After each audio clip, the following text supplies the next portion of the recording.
అధిక బరువు అనేక సమస్యలకు కారణం. సాహితీ యోగా ఆన్లైన్ క్లాసులో జాయిన్ అవ్వండి. Welcome to Suman TV. నేను మీ సుమన్ టీవీ నాగ్.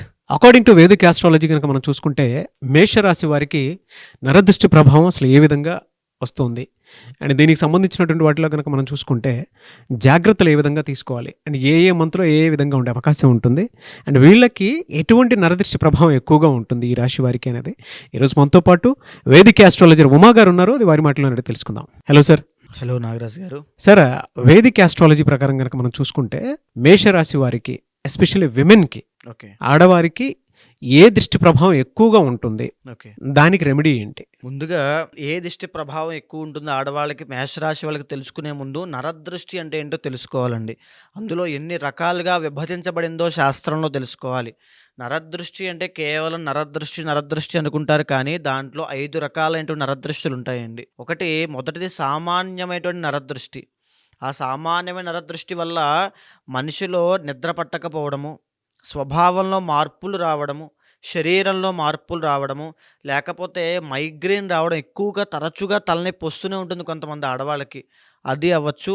వామిటింగ్స్ ఎక్కువ వికారంగా ఉండడం అవ్వచ్చు. ఇవన్నీ కూడా సామాన్య నరదృష్టిలోకి వస్తాయండి. అలా వస్తున్నాయంటే ఖచ్చితంగా నరదృష్టి సోకిందని అర్థం. అది ప్రైమరీగా స్టార్ట్ అయ్యింది అని అర్థం అండి. సో వెంటనే భగవత్ ఆరాధన చెయ్యాలి, కళ్ళుప్పుతో దిష్టి తీయించాలి ఖచ్చితంగా. అది సామాన్యమైన నరదృష్టి. కొంతమంది సామాన్యమైన నరదృష్టి సోకినా సరే వాళ్ళ యొక్క జాతక ప్రభావం స్ట్రాంగ్గా ఉండడం వల్ల, వాళ్ళ యొక్క విల్ పవర్ స్ట్రాంగ్గా ఉండడం వల్ల దీన్ని ఓవర్కమ్ చేయగలుగుతారు, అంటే దీన్ని తేలిగ్గా దాటేయగలుగుతారు. అయితే ఇక రెండవది మహానరదృష్టి అండి. ఇది చాలా ఇబ్బందికరమైంది, చాలా డేంజరస్ అండి. ఈ మహానరదృష్టి కనుక వచ్చింది అంటే ఇంట్లో ఒకరి తర్వాత ఒకరు చనిపోతూ ఉంటారు. ఎందుకు చనిపోతున్నారో, ఎందుకు మరణాలు వస్తున్నాయో అర్థం కాదు. వాళ్ళ ఇళ్ళల్లో కూడా వల్లకాట్లా తయారైపోతుంది. ఎప్పుడు గొడవలు అవుతూనే ఉంటాయి, యాక్సిడెంట్స్ అవుతాయి, తీవ్రమైన ఆరోగ్య సమస్యలు వస్తాయి. నిద్రలోంచి సడన్గా లేచి ఏదో దెయ్యం పట్టిన వాళ్ళ లేచి నాకు ఏదో అయిపోతుంది అనేటువంటి భయము, ఏదో అసంతృప్తి, ఒక విపరీతమైన ఆలోచన, నాకేదో అయిపోతుంది, మా ఇంట్లో వాళ్ళు ఏదో అయిపోతుంది, ఎవరితో చెప్పుకోవాలో తెలియక ఈ మహానరదృష్టి. లేదా ఒక ఇల్లు కట్టుకుంటున్నారు అనుకోండి, ఏ మహానరదృష్టి సోకిందనుకోండి, ఇల్లు మధ్యలో అర్ధాంతరంగా ఆగిపోతుంది, రావాల్సిన డబ్బులన్నీ ఆగిపోతాయి, అప్పులు పాలైపోతారు. ఎందుకు అప్పులు? ఒకప్పుడు అద్భుతంగా బ్రతికిన వాళ్ళందరూ కూడా ఈ మహానరదృష్టి సోకడం వల్లనే మొత్తం అప్పులు పాలైపోతారు. అప్పు కూడా పుట్టనటువంటి స్థాయికి దిగజారిపోతారు. ఇంకా చెప్పాలంటే వృత్తి వ్యాపారాల్లో నష్టం అండి. ఎంత దారుణంగా నష్టపోతారంటే, నాకు తెలిసిన వాళ్ళు కూడా మహానరదృష్టి సోకిన తర్వాత బంగారం వ్యాపారం అండి వాళ్ళది, అద్భుతమైనటువంటి బంగారం వ్యాపారము. ఈ నరదృష్టి సోకిన తర్వాత వ్యాపారం అంతా కూడా కుదేలైపోయింది. ఆ షాపు వేరే వాళ్ళకి అమ్మేసి ఈయన మామూలు ఏదో ఉద్యోగం చేసుకోవడానికి వెళ్ళిపోయాడు. అంటే చూడండి మహానరదృష్టి అనేది ఎంత తీవ్రమైనదో. ఆరోగ్య సమస్యలు కూడా ఎందుచేత ఆరోగ్య సమస్యలు వస్తున్నాయి, ఏ ఆరోగ్య సమస్యలు వస్తున్నాయో కూడా తెలియదు వాళ్ళకి. అంటే విపరీతంగా టెస్టులకి, హాస్పిటల్కి, వాటికి డబ్బులు ధారపోయడమే వాళ్ళ పని. ఇంకా అసలు దానికి అదుపు ఏమి ఉండదు. అది మహానరదృష్టి అండి. అది ఉండగా అది చాలా ప్రమాదకరమైంది. మరణం దాకా తీసుకెళ్ళిపోతుంది, గాయాల పాలు చేస్తుంది మనిషిని. ఓకే. ఇకపోతే సంభోగ దృష్టి అంటారు. ఇది సంభోగ దృష్టి అంటే, ఒక భార్యాభర్తలు ఉన్నారనుకోండి, చాలా అన్యోన్యంగా ఆప్యాయత ఇద్దరు ఉంటున్నారనుకోండి, అందులో అందంగా ఉన్న వారి మీద మూడో వ్యక్తి, ఎవరైనా బయట వ్యక్తి కన్ను పడింది అనుకోండి, సంభోగ దృష్టి అంటారు. ఆ దృష్టి పడినప్పుడు ఆ దృష్టి అక్రమ సంబంధాలకి దారితీస్తుంది. అది ఎక్కడెక్కడికో వెళ్ళిపోతాయి. దానివల్ల అప్పటిదాకా అన్యోన్యంగా ఉన్నటువంటి భార్యాభర్తలు ఇద్దరి మధ్యలో కూడా ఈ అనుమానాలు, సందేహాలు, గొడవలు, భర్త సరిగ్గా భార్యని పట్టించుకోకపోవడము, ఆయనకి సరిగ్గా ఇంతకు ముందులాగా ఏ విషయాలు చెప్పకపోవడము, మనసులో ఏదో పెట్టుకుని బయటకు వేరే ఏదో మాట్లాడుతూ ఉండడము, ఇవన్నీ కూడా సంభోగ దృష్టి. అది విడాకుల దాకా వెళ్ళిపోయే అవకాశాలు కూడా ఉంటాయండి. దీనివల్ల పిల్లలు కూడా అనాథలా మిగిలిపోతూ ఉంటారు చాలా సందర్భాల్లో. ఈ సంభోగ దృష్టి కూడా చాలా తీవ్రమైంది. ఈ సంభోగ దృష్టి ఉండగా భార్యాభర్తల మధ్యలో ప్రేమ, వాత్సల్యాలు అన్నీ తగ్గిపోతాయి, ఏమీ ఉండవు. ఇకపోతే సంతాన దృష్టి అని ఉంటుంది. సంతాన దృష్టి అంటే మన ఇంట్లో ఉండేటువంటి చంటి పిల్లలకైనా, లేదా ఎదిగినటువంటి మీ పిల్లలకైనా మీరు చూస్తూ ఉంటే, చంటి పిల్లలు ఒక్కొక్కసారి అర్ధరాత్రి పూట ఎందుకు ఏడుస్తున్నారో తెలియకుండా ఏడుస్తూనే ఉంటారు. పాలు ఇచ్చినా ఏడుస్తారు, పాలు లేదా తినడానికి పెట్టినా ఏడుస్తూనే ఉంటారు. ఎందుకు ఏడుస్తుంటారో తెలియదు. లేకపోతే అస్తమాను జ్వరం వస్తూనే ఉంటుంది, చిక్కిపోతుంటారు సడన్గా. లేకపోతే మోషన్స్ అయిపోతుంటాయి పిల్లలకి, వాళ్ళ అన్నం ముట్టుకోరు, అన్నం వద్దంటారు, ఆకలి వేయదు. ఇవన్నీ కూడా సంతాన దృష్టి. ఎదిగిన పిల్లలకి కూడా ఈ సంతాన దృష్టి సోకిందంటే విద్యలో ఆటంకాలండి. అప్పటిదాకా అద్భుతంగా చదివినటువంటి చిన్న పిల్లలు లేదా 10th క్లాస్ అయినా, ఇంటర్ అయినా, బీటెక్ అయినా అప్పటినుంచి వ్యసనాల బారిన పడిపోతారు. ఇంక చదువు మీద కాన్సంట్రేషన్ ఉండదండి. తిరగడానికి, జల్సాలకి, ఈ వ్యసనాలకి, తద్వారా ఈ బెట్టింగ్స్‌కి, ఆత్మహత్యలు చేసుకోవడము, ఇవన్నీ కూడా ఈ సంతాన దృష్టి వల్లే జరుగుతూ ఉంటాయి పిల్లలకి. పిల్లలకి జరిగేటువంటి ప్రతి దృష్టి, వాళ్ళకి జరిగే ప్రతి ఇది లేకపోతే చాలామంది చూస్తూ ఉంటే చంటి పిల్లలు చనిపోతుంటారండి అర్ధాంతరంగా. ఓహ్! అది కూడా ఈ వేరే సంతాన వాళ్ళ దృష్టి. వేరే వాళ్ళ దృష్టి పడి వేరే వాళ్ళ దృష్టి వల్ల, సంతాన దృష్టి వల్ల వాళ్ళకి మంచి జరుగుతూ సంతానం ఉంటుంది. కలిగింది ఇంకా అలాగా? చెప్పాలంటే కన్సీవ్ అయిన తర్వాత ఈ యొక్క డెలివరీ అయ్యేలోపు ఈ సంతాన దృష్టి సోకింది అనంటే ఆడవాళ్ళకి మిస్‌క్యారీ అయిపోతుంటాయి. సంతానం నిలబడట్లేదు అనుకుంటే సంతాన దృష్టి ఉండగా మీ సంతానం నిలబడదు. ఖచ్చితంగా మిస్‌క్యారీ అయిపోతూనే ఉంటాయి. చాలామంది ఆడవాళ్ళకి సంతాన దృష్టి అవ్వచ్చు, సంభోగ దృష్టి సోకడం వల్ల, ఆ యొక్క చెడు దృష్టి సోకడం వల్ల పీసీఓడీ ప్రాబ్లమ్స్ వస్తాయి.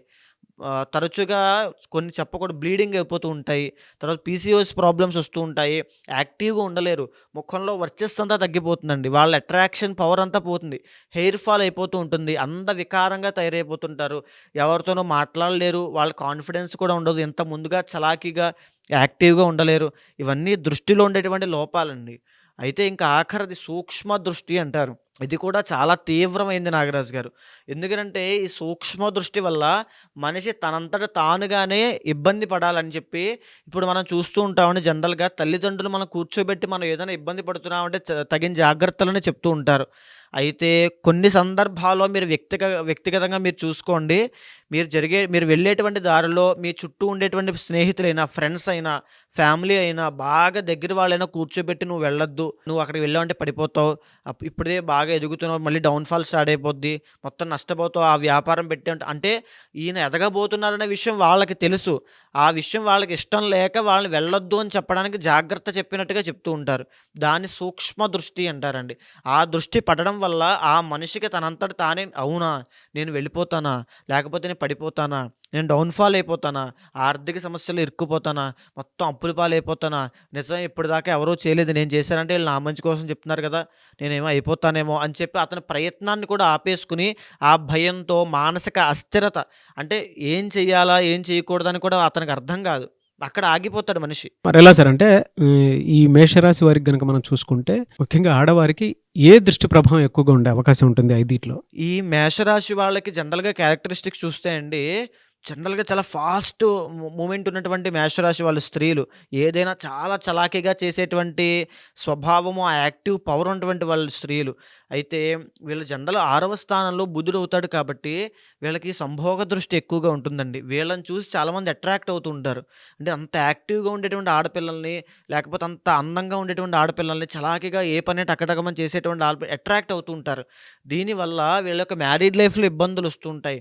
తరువాత వీళ్ళకి సూక్ష్మ దృష్టి కూడా సోకే అవకాశాలు ఉంటాయండి. దానివల్ల నరాలకు సంబంధించిన ఇబ్బందులు వస్తాయి. మైగ్రేన్స్, హెడేక్స్ మేషరాశి స్త్రీలకి ఖచ్చితంగా హెడేక్స్ అవ్వచ్చు, మైగ్రేన్ అవ్వచ్చు. మీరు ఏదైనా ఫంక్షన్‌కి వెళ్ళొచ్చినా తరువాత ఒక 2 ఈ యొక్క దృష్టి ఎంతో కాలం కూడా పట్టదండి. ఈ దృష్టి సోకిన తర్వాత ఒక రోజు నుంచి 7 రోజుల్లోపు ఆ యొక్క ప్రభావాన్ని అంతా చూపించేస్తుంది. ఈ మేషరాశి స్త్రీలు ఖచ్చితంగా ఏదైనా ఫంక్షన్‌కి అందంగా రెడీ అయ్యి వెళ్లారంటే 2 రోజుల తర్వాత మళ్ళీ మంచం మీద పడుకుంటారు.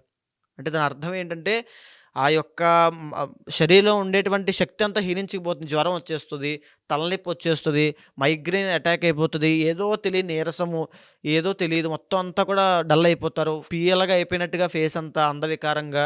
ఓ 2-7 రోజులు వాళ్ళు అలా రెస్ట్ తీసుకోవాల్సిందే. సో, అయితే ఈ మేషరాశి వాళ్ళకి చూస్తే చదువుకునేటువంటి పిల్లలకి ముందుగా ఇప్పుడు చదువుకునేటువంటి ఏజ్ ఉన్న వాళ్ళకి, ఆడపిల్లలకి ముఖ్యంగా సూక్ష్మ దృష్టి సోకడం వల్ల విద్యలో వెనకబడిపోతారండి. ఉత్తీర్ణత శాతం తగ్గిపోతది. కాన్సంట్రేషన్ ఉండదు. ఎప్పుడు ఆడుకోవడాలు వాటి మీద అంటే పక్కవారి మాటలు ఎక్కువ వింటారు. వాటి మీద ఇన్‌ఫ్లూయెన్స్ అయిపోతారు. అది సూక్ష్మ దృష్టి ప్రభావం వల్ల. ఎవరైనా సరే ఈ యొక్క మేషరాశి స్త్రీలు కొత్తగా నూతనంగా పెళ్లి చేసుకోవాలనుకుంటున్నా, పెళ్లి చేసుకున్నా, లవ్ మ్యారేజ్ చేసుకుంటున్న వాళ్ళకి కూడా ఈ సంభోగ దృష్టి, సూక్ష్మ దృష్టి 2 సోకుతాయండి. దీనివల్ల ఏమిటనంటే సప్తమ స్థాన అధిపతి వీళ్ళకి శుక్రుడు అవుతాడు. తుల అవుతుంది. ఒరిజినల్ 7th హౌస్ కాబట్టి వీళ్ళకి ఇష్టమైన మ్యారేజ్ చేసుకునేటువంటి ఇది ఉంటుంది. తర్వాత హస్బెండ్, స్పౌస్ మీద ఎక్కువ ఎక్స్‌పెక్టేషన్స్ ఉంటాయి. అవన్నీ కూడా ఏమి పనిచేయవండి. అంటే వీళ్ళు తీవ్రమైన డిస్సాటిస్ఫాక్షన్‌కి లోనవుతారు. ఏమీ ఉండదు. అంటే లేదా పెళ్ళయిన తర్వాత భార్యాభర్తల ఇద్దరి మధ్యలో ఈ కలహాలొస్తాయి. కీచులాటలు స్టార్ట్ అయిపోతాయి. ఇద్దరు ఎప్పుడూ కొట్టుకుంటూనే ఉంటారు. అంటే వీళ్ళ యొక్క మేషరాశి స్త్రీలు ఎంత ప్యూరిటీతో ఉంటారో మీకు నేను ఆల్రెడీ చెప్పాను. ఆ ప్యూరిటీని, ఆ ట్రాన్స్‌పరెన్సీని భర్త అర్థం చేసుకోలేకపోవడము, ఏదో తెలియని లోపల ఏదో పెట్టుకుని మనసులో ఇంకోటేదో మాట్లాడుతున్నట్టుగా ఉండడము, ఇదంతా కూడా సంభోగ దృష్టి, సూక్ష్మ దృష్టి వల్ల వచ్చినటువంటి ప్రాబ్లమ్ అండి. లోపమే అదంతా కూడా. వీళ్ళకి ఈ 2 దృష్టి ప్రభావాలు ఎక్కువుంటాయి. చాలా అంతేనా? ఎక్కువుంటాయి. మేషరాశి స్త్రీలు ఎవరైనా ఉద్యోగం చేసుకోవాలనే ప్రయత్నంతో ఉన్నప్పుడు ఒరిజినల్ 10th హౌస్ శని మకరం అవుతుంది కాబట్టి, వీళ్ళకి ఉద్యోగం వాళ్ళంతట వాళ్ళే మానిపించేసేలా ఇంట్లో వాళ్ళే చేస్తారు. కావాలంటే చూసుకోండి. ఇంట్లో వాళ్ళే వద్దు, వెళ్ళాల్సిన అవసరం ఏంటి? నువ్వు వెళ్ళకూడదు, నువ్వు చేయకూడదు. వీళ్ళకి ఇండిపెండెంట్‌గా ఉండాలనేటువంటి కోరిక ఎక్కువగా ఉంటుంది మేషరాశి వాళ్ళకి.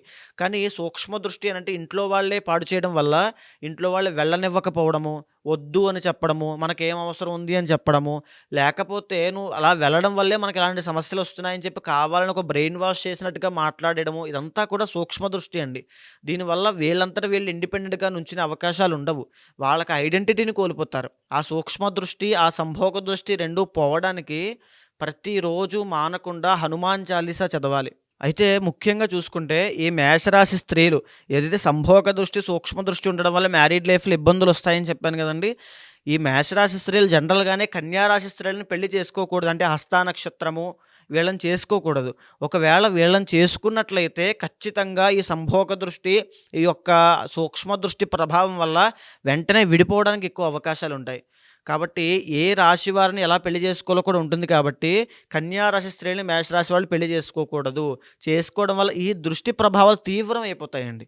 అప్పటిదాకా కొద్దిగా ఉన్నది వీళ్ళేంటంటే దేన్నైనా సరే వెంటనే సాల్వ్ చేసుకునేటువంటి స్వభావం ఉన్నవాళ్ళు ఈ కన్యా రాశి వాళ్ళని పెళ్లి చేసుకున్న తర్వాత ఆ యొక్క క్వాలిటీని కోల్పోతారు. వాళ్ళ శక్తి సామర్థ్యాలను కోల్పోతారు. ఖచ్చితంగా కీచులాటలు స్టార్ట్ అయిపోతాయి. ఓకే. ఈ యొక్క సంభోగ దృష్టి వల్ల మొగుడు, పెళ్ళాలిద్దరూ కూడా సుఖశాంతులతో ఉండలేరు. ఓకే. ఖచ్చితంగా. ఇలాంటిదొకటుంది అని ఎన్ని డేస్‌లో తెలుస్తదండి మనకి దీని ఎఫెక్ట్? మనకి ఎంతో టైం పట్టదు నాగరాజు గారు. ఈ దృష్టి సోకినటువంటి 2 నుంచి లేదా 1 రోజు నుంచి 7 రోజుల పాటు తెలిసిపోతుంది. వాళ్ళ యొక్క రాశి బట్టి, ఇంటర్నల్ జాతకంలో బలం బట్టి అది ఎన్ని రోజులు ప్రభావం చూపిస్తుంది, దానికి ఎన్ని రోజులు వాళ్ళు ఎఫెక్ట్ అవుతారు. మనం చూసామండి ఇందాక మహానరదృష్టి గురించి చెప్పినప్పుడు ఒకరి తర్వాత ఒకరి మరణం సంభవిస్తుందని చెప్పాను. సో అది ఎన్నాళ్ళకి ఆ మరణం ఆగుతుంది, వాళ్ళ ఇల్లు ఎప్పుడు మళ్ళీ పునర్వైభవాన్ని వస్తుంది అనంటే ఇంటర్నల్ జాతకంలో బలాలు చూడాలి. వాళ్ళ ఇంట్లో ఉండేటువంటి పరిస్థితులు చూడాలి.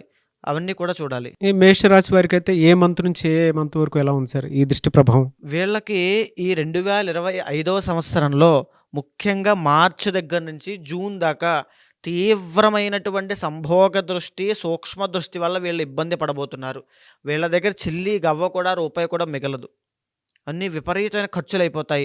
వీళ్ళని అందరూ కూడా అవమానించడము, అనుమానించడం అనేది ప్రారంభం అవుతుంది. వీళ్ళు చెయ్యని తప్పు కూడా మాట పడాల్సొస్తుంది జూన్ వరకు కూడా. జూన్ తర్వాత నుంచి అక్టోబర్ దాకా పర్వాలేదనిపిస్తుంది. మళ్ళీ అక్టోబర్ దగ్గర నుంచి వీళ్ళకి స్టార్ట్ అవుతుంది. అంటే వీళ్ళు ఇంట్లో ఉండేటువంటి ఫ్యామిలీ దగ్గర నుంచి కూడా వీళ్ళకి ఒత్తిడి ఎక్కువైపోతుంది. ఈ సూక్ష్మ దృష్టి అనేటువంటి దృష్టి సోకడం వల్ల. ఓకే. ఖచ్చితంగా ఈ 2025లో మేషరాశి స్త్రీలు చాలా జాగ్రత్తగా ఉండాలండి. నిరంతరము భగవద్ దర్శనం చేసుకోవడము, భగవత్ ఆరాధన చేస్తూ ఉండాలి. మార్చ్ టు జూన్ ఎస్పెషల్లీ చాలా జాగ్రత్తగా ఉండాలి. మరి జనవరి నుంచి దీని దృష్టి ప్రభావం ఎలా ఉంటుంది? జనవరి నుంచి పర్వాలేదండి. కానీ వీళ్ళ యొక్క జాతకంలో ఇప్పుడు గోచార రీత్యా కొన్ని గ్రహాలు అనుకూలించడం వల్ల జనవరి, ఫిబ్రవరిలో కాస్త ఓవర్‌కమ్ చేసి అంటే సామాన్య దృష్టి అనేటువంటిది ఉంటుంది. ఈ యొక్క సూక్ష్మ సంభోగ దృష్టి యొక్క ప్రభావం మార్చి నుంచి పడేటువంటి అవకాశాలు ఎక్కువుంటాయి. ఎందుకంటే వీళ్ళ ప్లానెట్స్ వీక్ అవుతాయి కాబట్టి ఆ దృష్టికి వీళ్ళు వెంటనే ఎఫెక్ట్ అయిపోతారు. దానికి వెంటనే ఇంక సఫర్ అవ్వాల్సింది పరిస్థితి వస్తుంది. ఎలా సార్ మరి దీనికి రెమెడీ ఏంటి సార్? ముఖ్యంగా ఏ దృష్టి సోకిందో తెలుసుకుని వాళ్ళది ఏ రాశి, వాళ్ళ ఇంటర్నల్ జాతకం కూడా చూసిన తర్వాత వాళ్ళకి ఆంజనేయ స్వామికి సంబంధించి కొన్ని వేద సూక్తములు ఉన్నాయండి. అది పారాయణ చేసి ఆ నీళ్ళను అభిమంత్రించి వాళ్ళ ఇల్లంతా కూడా ఇంటిల్లపాదిగా నీళ్లు జల్లి వాళ్ళ మీద సంప్రోక్షణ చేసి ఆ రక్షా సూత్రాలు కనుక వాళ్ళు ధరించినట్లయితే ఆ నరదృష్టి, మహానరదృష్టి అయినా, సూక్ష్మ నరదృష్టి అయినా, సంభోగ దృష్టి అయినా ప్రతీదీ పోతుందండి. అంటే ఇంకా చెప్పాలంటే ఈ దృష్టి సోకిన వాళ్ళు ప్రతి ఒక్కరూ కూడా 16 రోజుల పాటు మానకుండా, ఏ ఒక్కరోజు మానకుండా బ్రహ్మ ముహూర్తంలో లేచి, నిజం చెప్పాలంటే ఈ దృష్టి సోకిన వాళ్ళు పూజలు చేయడం కూడా వాళ్ళకి ఆసక్తి ఉండదు. నేను చెయ్యను, బద్ధకము, ఏ పని చేయలేకపోవడము, నిద్ర లేవలేకపోవడం కూడా వస్తుంటాయి. కానీ లేచి హనుమాన్ చాలీసా 16 రోజుల పాటు బ్రహ్మ ముహూర్తంలో చదివితే నరదృష్టి ప్రభావం అంతా పోతుంది. తరువాత వీళ్ళు చదువుకోగలిగే ఒక మంత్రం ఇస్తానండి. ఈ మేషరాశి స్త్రీలు ఎస్పెషల్గా 1,00,000 సార్లు కనుక జపం చేయగలిగితే వీళ్ళ ఇంటిళ్ళపాదికి ఎలాంటి మహానరదృష్టి అయినా, సూక్ష్మ దృష్టి ఉన్నా, సంభోగ దృష్టి ఉన్నా మాయ నుంచి, ఆ ప్రభావాల నుంచి బయటకు వచ్చేస్తారు. ఓం శ్రీమాత్రే నమః అనేటువంటి మంత్రాన్ని 1,00,000 సార్లు జపం చేయాలి. బ్రహ్మ ముహూర్తంలో సాయంత్రం వేళ 6:30 దాటిన తరువాత 1,00,000 సార్లు ఒక 40 రోజుల్లో పూర్తి చేయగలిగితే వీళ్ళ ఇంటిళ్ళపాదికి ఎంత దరిద్రం ఉన్నా అంతా పోతుంది, దృష్టి ప్రభావం అంతా కూడా. ఇక ఖచ్చితంగా ఇవి ఎన్ని చేసినా నాగరాజు గారు ఆ ప్రభావం ఉంటుంది. ఎందుకంటే వీళ్ళు పరిపూర్ణమైన భక్తి శ్రద్ధలతో అవి చేయలేరు. కాబట్టి ఇండివిజువల్ జాతకం చూసిన తర్వాత అమ్మవారికి సంబంధించిన మహావిద్య ఉపాసన చేసి అమ్మవారికి హోమం జరిపించడం వల్ల, ఇంట్లోనో పీఠంలోనో జరిపించడం వల్ల వెంటనే తక్షణమే ఈ పూజ జరిగిన మరుక్షణమే వాళ్ళు ఆ నరదృష్టి నుంచి బయటకు వస్తారు, అమ్మవారి యొక్క శక్తి మంత్రాల ఉపాసన వల్ల. ఓకే. సో కంపల్సరీ పూజ చేయించుకోవాలి. తప్పకుండా నాగరాజు, అది చేయిస్తేనే రిజల్ట్ వస్తుంది. అంటే వాళ్ళకి ఏదో విధంగా వాళ్ళని బయటికి తీసుకురావడం కోసం ఒక మంత్రం ఇచ్చినా, ఒక హనుమాన్ చాలీసా లాంటివి చదవమన్నది కంప్లీట్గా వాళ్ళని సాటిస్ఫై చేసే విధంగా, వాళ్ళకి పునర్వైభవం తెచ్చే విధంగా రావు. ఎప్పుడైతే అమ్మవారికి మహావిద్య ఉపాసన చేసి మనం శక్తి మంత్రాలతో పారాయణ అభిమంత్రించి హోమం చేస్తామో తక్షణమే ఆ దుష్ప్రభావాలన్నీ వెళ్ళిపోతాయి. మీ అపాయింట్మెంట్ తీసుకొని మిమ్మల్ని అప్రోచ్ అవ్వచ్చా? ఎవరికైనా ఏదైనా నరదృష్టి ప్రభావం లాంటిది ఉంది అని అంటే జాతక చక్రం ప్రకారం వాటికి కావాల్సినటువంటి పరిహారాల్ని మీ దగ్గర నుంచి పొందొచ్చా? తప్పకుండా అండి. ఇంటర్నల్ జాతకం చూసిన తర్వాత వాళ్ళ యొక్క శక్తి ఎలా ఉంటుంది, వాళ్ళ ప్లానెట్స్ ఎంతవరకు అనుకూలిస్తున్నాయి, గోచారాలు ఎంతవరకు కూడా ప్రతికూలిస్తున్నాయి తెలుసుకుని వాళ్ళ జీవితంలో జరిగేటువంటి సందర్భాలని, పరిస్థితులను గమనించిన తర్వాత మహావిద్య చేయించడం వల్ల తప్పకుండా చేయిస్తాను నాగరాజు గారు. చేయించడం వల్ల వాళ్ళు వెంటనే ఉపశమనం కలుగుతుంది. సో అది మీరు కనుక ఉమాగారిని సంప్రదించాలి అనుకుంటే వీడియో చూసిన వెంటనే స్క్రీన్ మీద మీకు కాంటాక్ట్ నెంబర్ కనిపిస్తుంది. ఎందుకంటే సిమ్టమ్స్ని బట్టి మీకే అర్థమైపోతూ ఉంటుంది కదా, నాకు ఈ దృష్టి ప్రభావం ఉంది అనుకునేటువంటిది. సో స్క్రీన్ మీద ఉమాగారి కాంటాక్ట్ నెంబర్ కనిపిస్తుంది, దాన్ని మీరు కాల్ ఆర్ మెసేజ్ వాట్సాప్ చేసి వెంటనే అపాయింట్మెంట్ బుక్ చేసుకోండి. ఎనీవేస్ థ్యాంక్ యూ అండి, థ్యాంక్ యూ సో మచ్ ఉమాగారు. నమస్తే అండి.